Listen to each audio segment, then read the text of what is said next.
और अब रुख बिहार का, जहां पर मुख्यमंत्री नीतीश कुमार रविवार को भागलपुर में पुरातात्विक अवशेषों को देखने के लिए पहुंचे हुए थे। लेकिन उनका ये दौरा वहां के किसानों के लिए काफी महंगा साबित हुआ, क्योंकि उनके हेलीकॉप्टर की लैंडिंग और लोगों की भीड़ के कारण किसानों की करीब 100 एकड़ खेत में खड़ी फसल पूरी तरह से बर्बाद हो गई।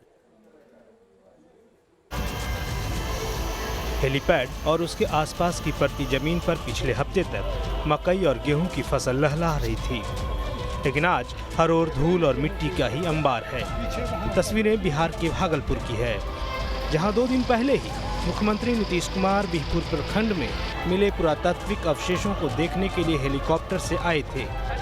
बिहपुर प्रखंड के जयरामपुर और हरियो इलाके में कोसी नदी की धारा बदलने से जमीन से कई पुरातात्विक अवशेष मिले हैं।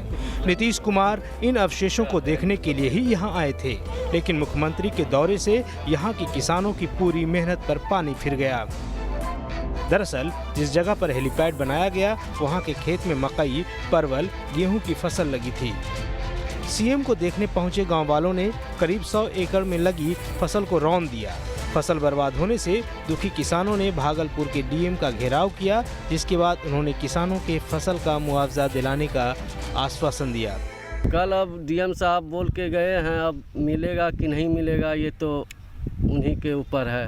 आश्वासन कल ही बोला था कि जिसका जो क्षति होगा वो मिलेगा।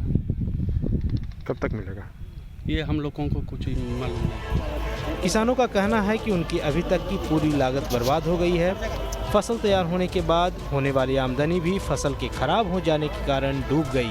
फसल खड़ी हो जाती तो कम से कम कितनों कम होता तो 70,000 75,000 का नुकसान हो गया। डीएम के आश्वासन के बाद भी किसान पूरी तरह आश्वस्त नहीं है कि उन्हें कब तक और कितना मुआवजा मिल सकेगा। हालांकि सत्तारूढ़ जेडीयू का कहना है कि सरकार किसानों का पूरा ध्यान रखेगी और किसी को नुकसान नहीं होने दिया जाएगा।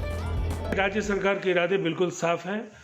अगर किसानों को किसी तरह की कठिनाई पूर्व में भी आई है या इस तरह के मसले जब भी आए, राज्य सरकार ने स्वयं पहल की है कि किसानों को किसी तरीके का नुकसान नहीं हो, और इसीलिए जो ताज़ा प्रकरण है उस पर किसी तरह के विवाद की कोई गुंजाइश नहीं देखनी चाहिए। बहरहाल डीएम ने ब्लॉक के अफसरों को फसल के नुकसान का अंदाजा लगाकर संबंधित विभाग को रिपोर्ट भेजने के आदेश जारी कर दिए हैं और माना यह जाना चाहिए कि किसानों को जल्द ही मुआवजे का भुगतान कर दिया जाएगा। Team news nation.